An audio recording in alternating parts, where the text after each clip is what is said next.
Come dream with me tonight. Let's go to far-off places and search for treasures bright. Come dream with me tonight.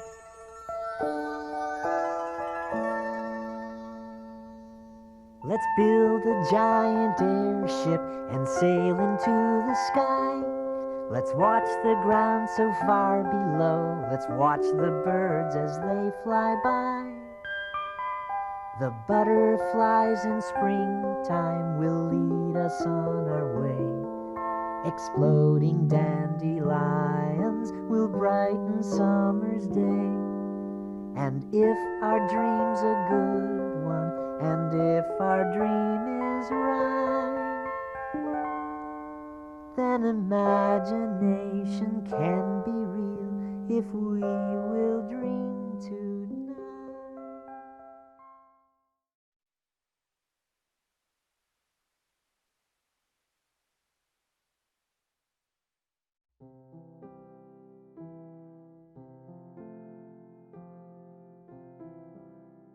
Henson Associates, based in New York, includes Henson International Television, which controls the rights to The Muppet Show, a video cassette label, and merchandising, licensing, and publishing divisions. Besides The Muppet Show, the company has produced and distributed Fraggle Rock and Muppet Babies, both successful internationally. The Montgomery Advertiser.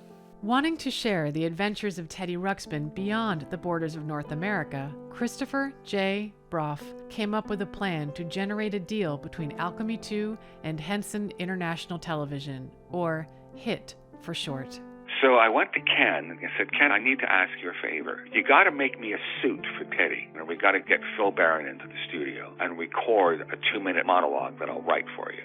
That will talk about that he has always had a secret crush on Miss Piggy. It was quite cute. Christopher took the custom Teddy Ruxpin talker and flew down to New Orleans in order to show it to Peter Charles Orton, one of the co-founders of HIT, to pitch the idea of them distributing the animated series. He turned on the talking toy, but after only a short amount of time, was asked to turn it off. Completely dismayed at what he thought was a failed pitch, Christopher was shocked to learn that Orton had purchased a plane ticket for him to London. Takeoff was the next morning. We got in at 4 a.m. or something stupid. Go up to Hampstead Heath where you had the Creature Workshop and walk in the boardroom, and a few minutes later, Jim Henson walks in. Peter just nods, and he pulled Teddy out, flipped the switch, and he goes through his number. And again, I don't know if they had figured this thing out between them or what have you. I can't make this up. Jim just told me to stop playing it. And this is after about a minute. And he looked at Peter, and he goes, this should be ours. This is what our toy should be doing. I explained I'd like to become part of the Henson family, and would they have room to add a bear? I think it's very interesting that if Ken sent him over a Teddy, that's very much like what Jim did with his Muppet Show pitch reel. He sent it to the producers at CBS and called them all out by name. If Ken did that to Jim, I'm sure that there was a smile of recognition there. A few days later, we'd made a deal with Jim Henson and the Henson Company, and for the first time, they had accepted a third-party creation to be carried with their branding around the world, and that's how we really got Teddy launched internationally. Imagine a nursery filled with 5 of the most lovable babies you've ever met. Add an extraordinary trunk filled with magical things. Put it all together, and what do you have? Muppet Magic. This new project brings together Jim Henson's imaginative and wonderful Muppet characters with a remarkable new animation technology from Worlds of Wonder. The result? The Muppet Babies come to life in your own home. Jim Henson was a gadget junkie. So if you could put in his hands a talking teddy bear that mentioned him by name and was animatronic and looking right at him, he would have been in heaven. Jim loved technology, couldn't keep his hands off of it. And he was like that his entire life, from the time he was a kid even, building radios in his garage. If Ken put working tech in his hands that already had personality, he is talking Jim Henson's language right there. This ambitious project, spurred on by Ken's desire to please and impress Jim Henson, included babies Kermit, Miss Piggy, Fozzie, Gonzo, and Rolf. Each would come with their own book and cassette, with others planned to be made available after launch. Baby Kermit and the magic trunk he came packaged with would start the whole thing off. From the outside, the magic trunk looks like an old-fashioned traveling trunk. But inside is where the real magic takes place. The special cassette player inside the trunk makes each of the Muppet Babies talk and sing from anywhere in the room, with no wires or cords.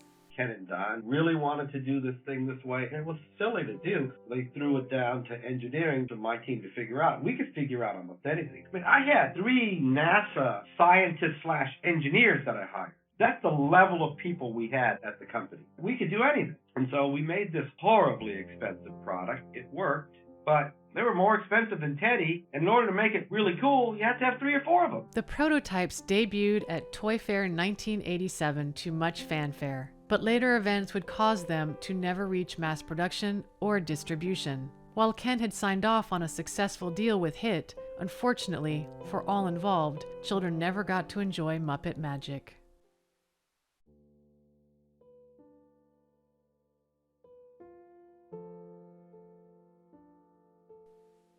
When I grow up, what will I be? A forest ranger planting trees? Someone who explores the moon? Or flies a big hot air balloon? When I grow up, what will I do? Well, only just what I want to. I'll run around the block all day. I'll exercise, I'll jump, I'll play. I'll ride real fast upon my bike. I won't do any boring things. I won't do work that I don't like. I'll get rich doing happy things. I'll draw and paint and work with clay. It won't be work, it will be play. I'll make up music and I'll sing. I'm going to have fun all day. I'll play with toys and butterflies. I'll do new things with my best friends. I'll fly my kite into the sky. I'll really stay until it ends. I'll be the things I said I'd be. I'll do the things I said I'd do. Years ago when I was 3, why did I wait till I was 52? Teddy Ruxpin had become a household name, and it had all happened so fast that to Ken, it felt as if he had stepped into a dream. Just 5 years prior, he had been working out of his garage with 4 other people. Now, he wanted to honor those individuals, the original alchemists, with a small token of his appreciation for their loyalty and devotion. Ken took Mary Becker, Leon Heflin, Larry Larson, and Linda Pearson out to dinner one night under the pretense that they would be celebrating Alchemy II's recent string of successes. It became an evening of reflection. Larry was just a very, very special, unique person. He was so talented, so full of life, such a gifted performer, so fun to be around, great sense of humor. He was my partner in crime a lot. We played off of each other a lot. Leon Heflin was shy. He was hard to get to know, but once you got to know him, he was very friendly. He tended to be quiet, but he always participated in the social things we did, like the potlucks or impromptu parties or whatever it was that Linda was cooking up in the back. I enjoyed knowing Leon. He was someone that I think thought he never fitted in, but he did, and we all loved him. As dinner proceeded, the 4 began to wonder if their unconventional boss had some ulterior plan for the evening. Ken took out 4 boxes, 1 for each of them, and let his gifts do the talking for him. Each box contained a medallion. Success had not changed him. He was still a man of very few words. All the different disciplines that were involved in alchemy are represented on the front of the medallion, and the back of the medallion is inscribed garage in parentheses. So it means a lot. It means an awful lot. Totally unexpected gift, totally blew us all away.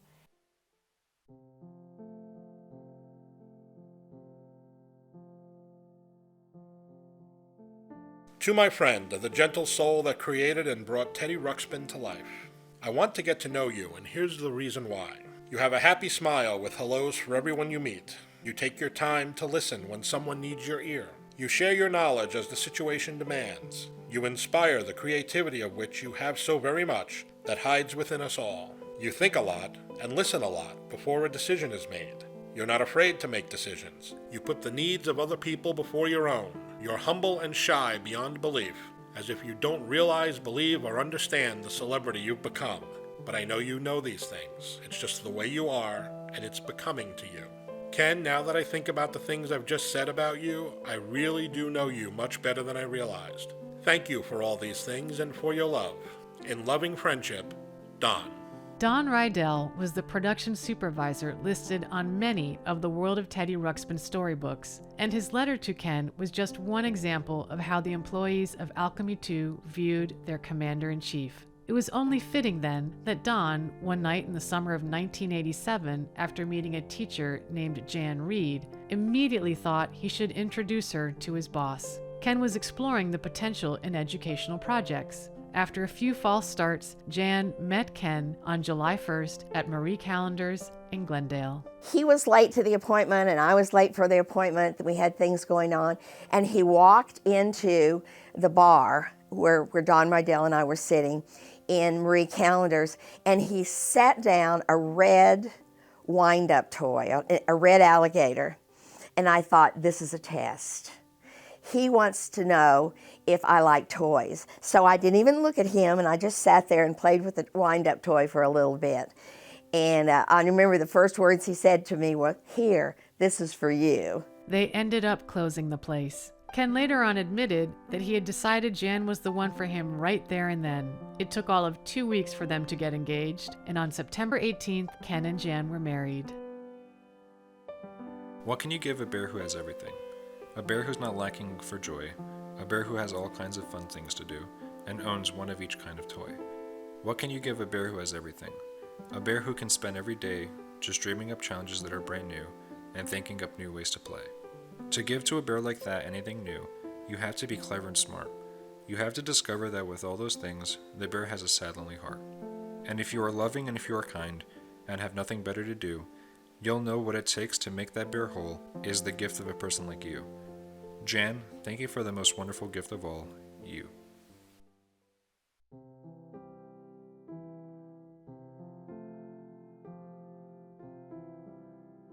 Teddy Ruxpin has everything wrong with it a toy can have.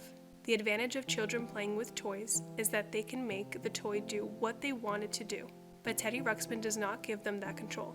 It's not that I am against high-tech toys. Some, especially the computer toys, are fantastic and are great learning tools. But toys like Teddy Ruxpin are not. He may tell great stories, but he only tells them one way. He can't be programmed by the children. He is programmed only by the company that makes him. I don't care what they say, Teddy Ruxpin is not an interactive toy. Marilyn Siegel, director of the Nova University Family Center. Anybody who criticizes the talking toy, then praises a video game, has clearly never sat down and watched a child enjoy Teddy Ruxpin. It was never about children learning how to program anything. Just stick a tape in and let the story sweep you away to the land of Grundo. No one ever criticizes a book for its plot never changing. Just a ridiculous angle to go with. Just a reminder, kids are affected by the world around them. They killed somebody. The robot smashed us. Blow up the world! It's about the time when Newton's gimmick is out. But now your child can experience a whole new world. The world of Teddy Ruxpin. Teddy represents, I feel, getting closer to traditional values in people and in being. I think that, more than anything else, his character, his way of speaking, his sense of wonder is paramount to all of us. Video games had been through their rise and fall. What we felt was needed was something a little more intimate with a child, to tell stories to be a friend. Teddy's basic purpose is, in fact, to be a plaything. There's a fine line between playmate, plaything. We must be very careful that we are not trying to supersede any parental involvement. In fact, Teddy, we have found, brings families closer together. While Teddy Ruxpin is the undisputed father of new noisy electronic critters, he now shares the toy aisles with Take a Deep Breath Now, Smarty Bear, Gabby Bear, and Heart to Heart Bear, Blabber Bear, Blabber Mouse, Blabber Mouth, and Blabber Phone, Petster, Pupster, Petster Puppy, and Robo Pup, Hello Hippo, Dippity Dolphin, and a host of others. In all, Teddy's success has led to about 30 offspring, most of them some kind of automated animal, and all of them eager for a bite of the money pie. Many got it last holiday shopping season, controlling a hefty share of the market despite their hefty price tags. It is only now, however, that free-spending parents are feeling the burn. Sid Kirkheimer, The South Florida Sun Sentinel, April 22nd, 1987. Alchemy II was planning to introduce 2 additions to the World of Teddy Ruxpin in the form of a talking Newton gimmick and Leota the Wood Sprite. Gimmick would have operated similar to Hector in that he would have had new and original storybooks and corresponding cassettes produced to be played via Teddy, while the naturally scientific Purloon was connected to him via a cord, a la Grubby. Leota was intended to be a standalone talker and serve as the flagship for a series of spin-off stories about her fellow wood sprites and elves within the land of Grundo. But with the toy market having suddenly found itself saturated with animated talkers, Worlds of Wonder and Alchemy II were faced with having to figure out what other products they should be offering the consumer. To say the 2 companies differed in their separate approaches on deciding just what exactly those products would be is an understatement.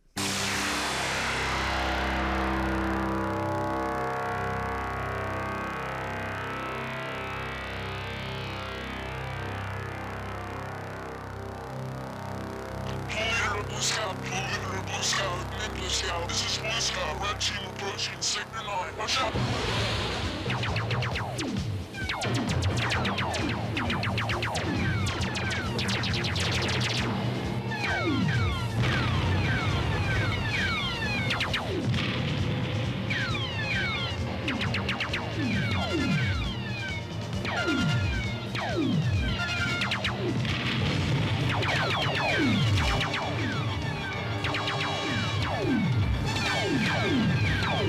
We had the best marketing team in the world, and we had the best engineering team in the world. So we decided to do this thing. You know, it looked beautiful. It was going to work, and we were going to advertise the shit out of it, and everybody was going to want it. Anything we could think of, we could do. We knew we could push it and create a rage, and we weren't afraid of spending the ad dollars. We spent $1.8 million on the production of the ad. No one spends that kind of money, and we literally just created another rage. Laser tag had really high levels of quality. They wanted a lot of functionality out of a toy. I mean, it had to do 100 feet at noon in the middle of June outdoors. Many products start out with a really long feature list, and then it's whittled down based on reality, whether it's the cost or it's physics that we can or can't do this. So marketing usually comes up with a big list of what they want in the product, and engineering tells them what they can have for that. And they had wanted a visible beam, so these guys were looking at how they could make a visible beam with this thing outdoors, and that didn't work out too well. So there's a lot of real engineering that went into that product. I had every confidence in the beginning we could make it work, but as you go down that path, it is not working well. But we got it to work. I knew we would get it to work. And we had the best looking product and the best marketing. We were all in, no problem. What are you kids doing in here? Nothing, Mom. Just playing laser tag. Well, that's okay, but that's enough for tonight.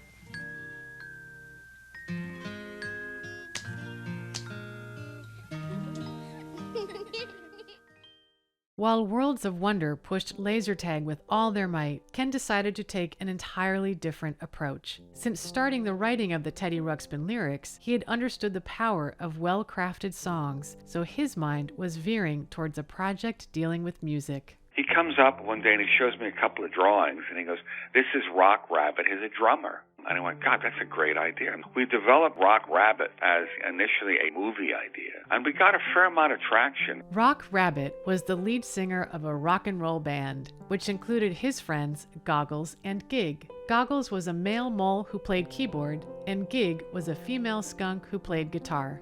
The trio was from a town called Clover Glen. And the plan for Rock Rabbit was that that would be a character for older kids. Mother Goose and Teddy were for preschool kids, and Rock Rabbit would be for like the 8 and over crowd. 3 demo songs were written and recorded for the Rock Rabbit project. The second in the sequence was co-written by Lawrence Juber, who had previously done work on Teddy Ruxpin and Mother Goose, and his wife Hope. They just said that they were doing this bunny project, and they said they're looking for songs kind of dealing with rabbits and bunnies or something. And we wrote it just kind of out of our own imagination for what we thought a bunny might sing. And we didn't really have any direction given to us about the song. They were kind of casting a net, trying to find a song that they liked about rabbits. So we wrote Hop to It. To provide a proof of concept for potential backers, Ken plied the talking head technology that had given life to Teddy Ruxpin by creating a walk-around rock rabbit programmed to perform Hop to It to a very lively audience on a set constructed on the Alchemy II premises. Brad Hartman telephoned the Jubers to deliver the news. He said, "So are you going to come down for the filming?" And I said, "The filming of what?" "You know, the song you wrote for Rock Rabbit." So I went down to the studio and went to the sound stage. I walked in, and it was extraordinarily elaborate.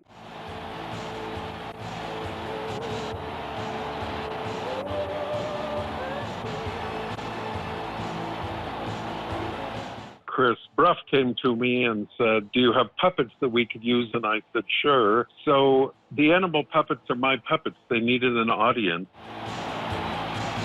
There's a world outside your door. Don't let it pass you by. So you wanna even up the score. Won't happen till you try. It's one thing to say it, oh, another thing to do. If you really mean what you say, don't let it slip away from you. So hop to it. And that was Van Snowden inside the costume. To tell you the truth, Alchemy was not that good at building character costumes that were friendly to the person inside. Suit performers had a rough time in there because it just got hot. And so Van was in there, I know, and he's, supposed to be rocking out and jumping all over the stage. He was not a young man at the time. He said at the end of the day, "I'm never doing that again." But your train's running off the track while you wait for a sunny day. It's one thing to dream it, oh, something else to try. But if you really mean it, you won't let this chance just pass you by. So hop to it. Ken loved Rock Rabbit. It was definitely his idea and something that I remember him pitching it and him pushing it through. And I also remember him reacting with some disappointment when that one didn't take off. He always seemed pretty bulletproof when it came to disappointment. But I do recall that Rock Rabbit, it seemed to mean something a little extra to him.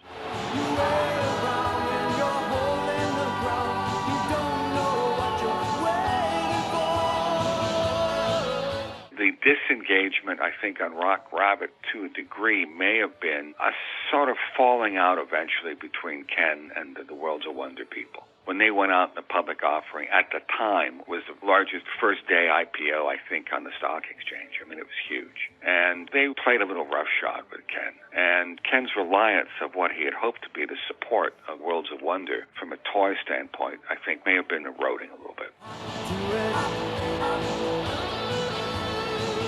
With the relationship between the two companies on shaky ground and the Rock Rabbit music video looking so polished, Ken decided that Alchemy II should try focusing on a production of its very own without WOW's involvement. He found inspiration in the theme of overcoming the seemingly impossible.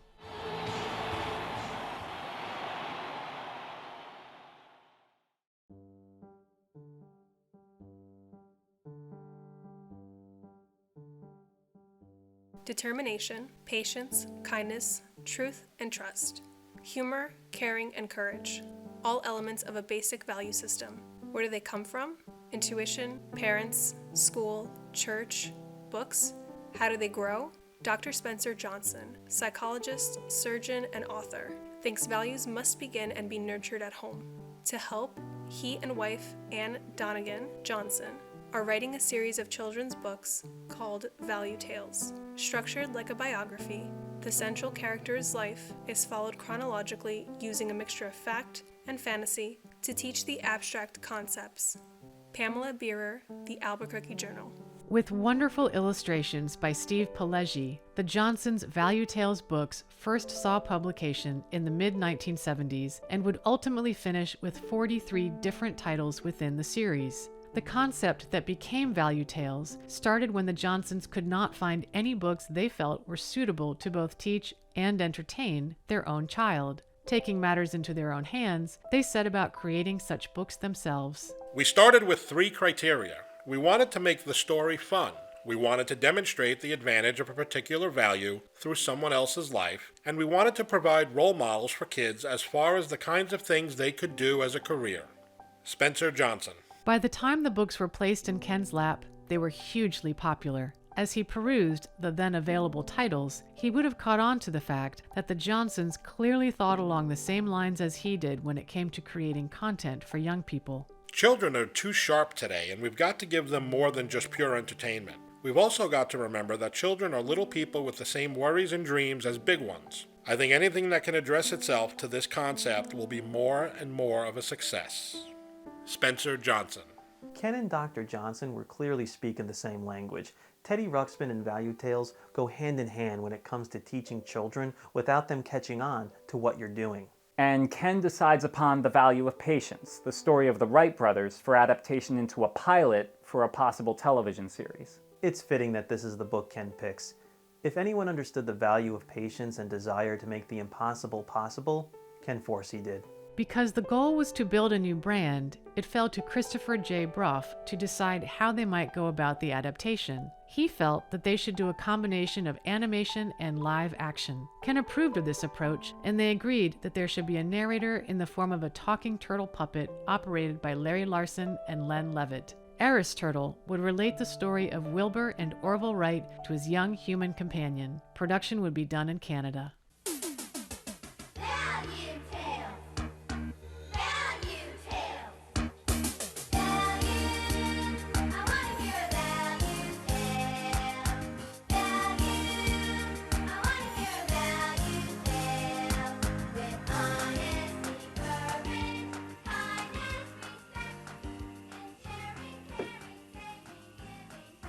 Hey, watch it, Jamie. This is a shell, not a shelf. Sorry, Iris Turtle. I didn't see you. What are you doing? Eating to the beat. Dry flies on rye. Yuck. I thought these were breadcrumbs. Crumbs? Those are leftovers. You know, you got a big appetite for a turtle your age. So how do you think I live to be 200?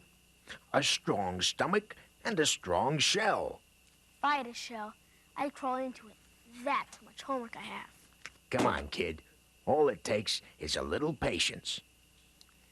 I want to take the first plane out of town. Right. And for once you agree with me? Wrong. I mean right, as in the Wright Brothers. Yeah, I think I saw them in concert once. Very funny. You may know that the Wright Brothers were the fathers of modern aviation. Oh, those Wright Brothers. But I'll bet you didn't know that I knew them. For real? That's neat. What's that got to do with my homework problem? Patience. You'll see. I get to play with it first. No, I do. Father bought it for both of us. Well, I get to use it first because I'm older. You always say that. Well, of course. That's because I'll always be older than you. Marvel, wouldn't it be wonderful if one day you and I could fly through the air? In order to hold children's interest, a story should always first be able to capture a child's imagination. And so each historically accurate Value Tales story is presented in the language and art of the fairy tale. The imaginary characters who dance across the pages of these stories merely put into whimsical form what could have been the inner thoughts and inspirations of the famous men and women whose real lives are our inspiration. Spencer Johnson. Our future? But why? That's easy. You're eager to fly. And with my knowledge of aerodynamics, I can teach you how. Time, Papa says. What time? It'll take us 10 years to fix this stupid thing. Come on, Wilbur. Let's quit. What makes the two of you think you'll ever learn to fly if you can't take the time to fix something as simple as this? Few persons would argue with the necessity of encouraging children in the development of the really important personal values they will be guided by all the rest of their lives. Unfortunately, in today's television-dominated society, it is often difficult to find the examples that will demonstrate to children the advantages of good values. Anne Donegan Johnson. Can you believe it, Wilbur? Says here this fellow Montgolfier actually floated over France for 5 entire miles. Ah, but that was in a balloon filled with heated air. Now, this Lilienthal fellow over in Germany has the right idea. Flying with wings, just the way birds do. And the end result is a really polished piece of high production quality. I mean, this thing could have been broadcast without question. Now I see it. As our little friend flies forward, a current of air passes over the tops of his wings, which causes the air pressure beneath to lift them up. Orville, this is fantastic. It's also very tiring. How come I'm the one who has to do all the pedaling? It tells a compelling story in a way that is very much of its time, the late 1980s, but I would go so far as to say it holds up even to this day. Heads! I win! I've got a feeling today we both win. Now climb in. Stand by, Orville. I'm about to start the engine. I only hope I can hear it. My heart is pounding so loudly.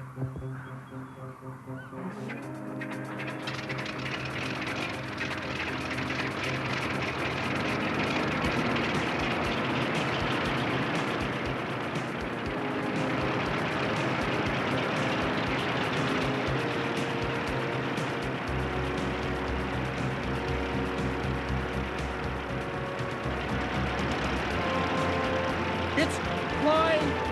It's flying! We've finally done it! Yahoo!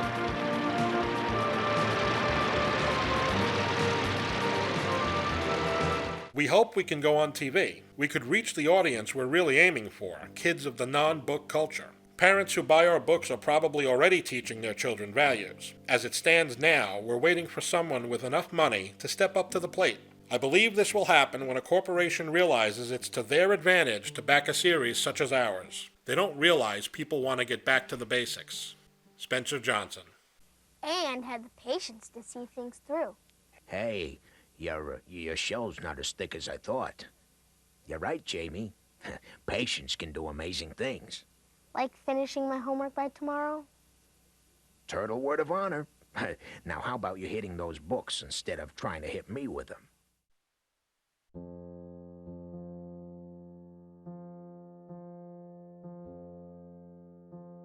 Robert Anselmo has been peddling a checkerboard symbol that he swears is better than the barcode. The familiar black and white stripes printed on books, candy bars, and other consumer items that enable retailers to electronically ring up sales. The barcode is wimpy, said Robert, the president of Veritech, a Chatsworth firm that markets Vericode, a machine-readable matrix code. Vericode can pack more information in small places, he said. We can even put it on a grain of rice. Don Lee, The Los Angeles Times. Invented on Halloween night 1981 by Robert and his brother Carl, the Vericode was initially conceived as an anti-counterfeiting tool, but the idea never gained much momentum. Ken was aware of what his former partner had been able to develop, and he envisioned the Vericode being used for a very different purpose. One day arrived on my desk this incredibly thick script, and I mean, we're talking about 5 inches of paper. And on the opening page, it said Cyrus, and I thought, what in the world is this? Well, then I was introduced to the product, and this was a board game that once again was really ahead of its time. You were supposed to solve a mystery. Board games were not a new interest for Ken. He had dabbled in both playing and developing them for years. In the early 1970s, in fact, he had co-founded a company called Concepts with pianist Gene Mack, a neighbor in Granada Hills, for the purpose of developing marketable tabletop entertainment. Out of this idea comes what Ken calls his pagoda games. The whole thing was housed in a wooden box that would come with several different kinds of board sheets for various types of games. and the playing pieces were of one make so that they could be used interchangeably with whatever board sheet the players decided upon using. With his pagoda games in the back of his mind, Ken saw an opportunity in utilizing the Vericode technology to create an experience so unique, Alchemy II could invent an entirely new category for board games, as it had done with talking plush toys. And he wanted to use the Vericode on cards that you would read with a special reader, and this head sitting in the center of the game would rotate and say certain things. So the Vericode was the key element to triggering off a response in the game. Well, to do this, we had to take and develop a special handheld reader that was really, really low cost, because our readers were in the range of $1,000 to $2,000. He needed something that was maybe $1 or $2. And we ended up developing a prototype system. And he either gave you a positive clue, a negative clue, or a clue that was kind of obscure. This toy, because of the fact that the head was so intricate, they rolled in this big, huge machine that was a 16-channel. It took over 3 months of programming. As Tom worked on the Cyrus board game, all was not looking well financially for Worlds of Wonder, and by extension, Alchemy II. With just 8 hours of programming left to do in order to finalize Cyrus's Eyes of Isis storyline, the hammer dropped. My supervisor, Mike Ernest, came in and he said, "Spool it off. This project has been canceled." And I told him, I said, "Look, I've got 8 hours left to do on this project. Please let me finish it. I don't want to put that big tape in a steel canister unfinished." I said, "I will do it for free." I didn't get to do it. It was spooled off, and I never saw Cyrus again. But it was a truly unique board game, and it could only have come from the mind of a man like Ken Forsse.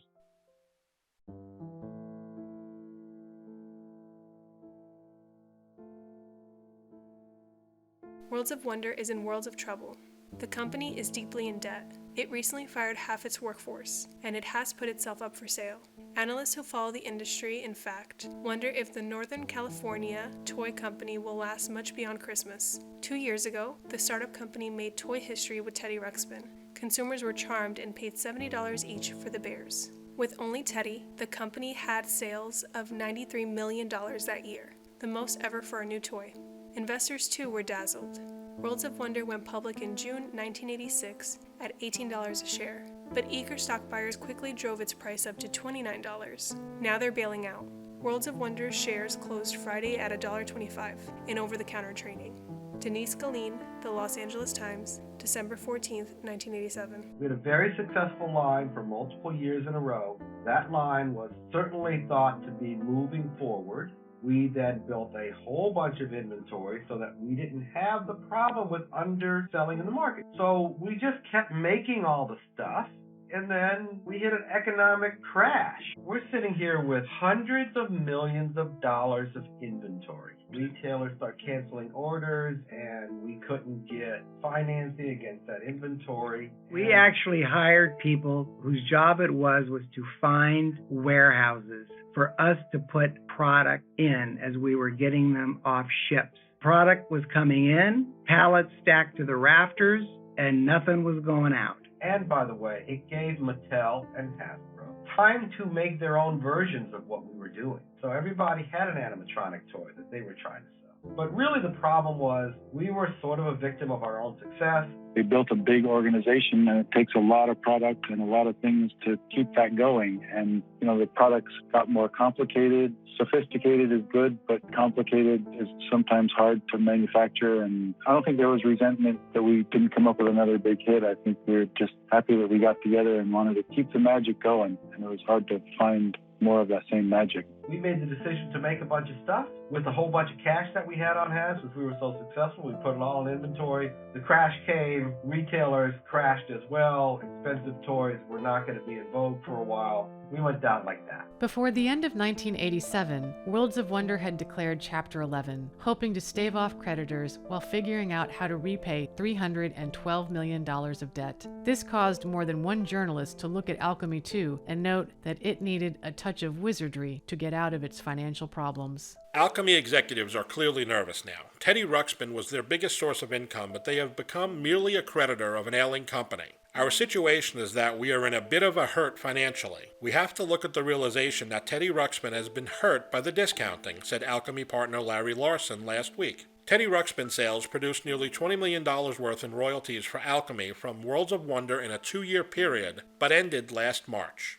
James Bates, The Los Angeles Times, January 1st, 1988.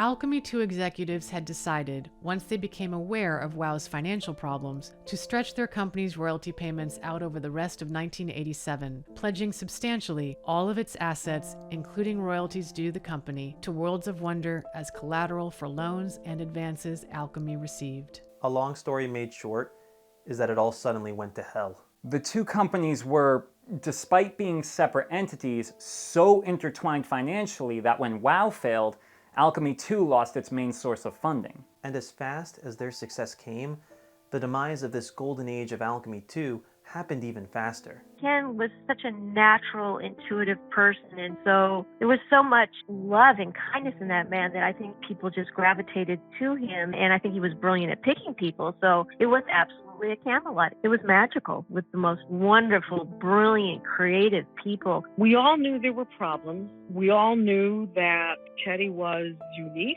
that it was going to be hard to replicate any kind of success like that. We weren't surprised. It was hugely disappointing. People were being let go before this happened, and that was very sad to see. I just remember that day, Phil coming back from that meeting, and he smiled, a big Phil Barron smile, and said, well, it's the end of an era. Our time at Alchemy was over. It was really hard for Ken to lay people off because they were like family members. And it was like 2 or 3 people were laid off each week. But I knew how hard it was for him to lay off all these people and to get a staff of about 200 down to about 5. Ken found that he could not bring himself to take apart the company he had built from just a few people in his garage into a renowned organization that had created one of the top-selling toys of all time. He pulled Mary Becker aside and asked her to please take on the role of president of Alchemy II in order to see things through to the end. Simply put, Ken's heart was breaking. I thought about it for a couple of days, and then I came back to him and I said, yes, I will. And one of the reasons that I wanted to do it was to see that we closed down properly, because at that moment, I believe that our monthly outgo for all of our expenses was between $350 and $400,000. So it was obvious that we couldn't stay in the building, we couldn't keep everybody on. I was very worried that the company was going to go completely under. We had started proceedings with the bankruptcy attorney. We had filed to get our license back. We were going through federal bankruptcy court. So Ken left, and I became president, and I began dismantling the company, and it was terrible for me. We got to be such a huge company that ended up being a corporation that really wasn't Ken. And when you get to that phase, you can't go back. You know, maybe we could have, reconvened in his garage for a take 2, but I don't think that would have been possible either. It was just kind of, in a way, it was premature, but in a way, maybe it was just, obviously, it was time for that to come to a close and for everybody to move on. Come dream with me tonight. Let's go to far-off places and search for treasures bright. Come dream with me tonight.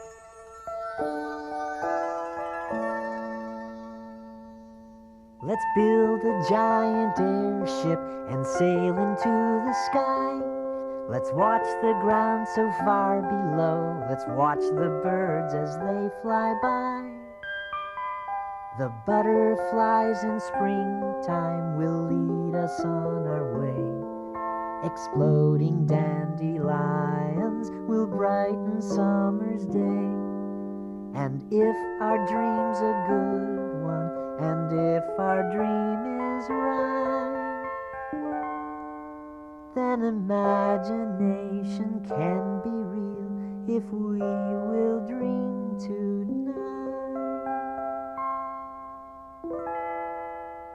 Come dream with me tonight. Let's go to far-off places and search for treasures bright. Come dream with me tonight.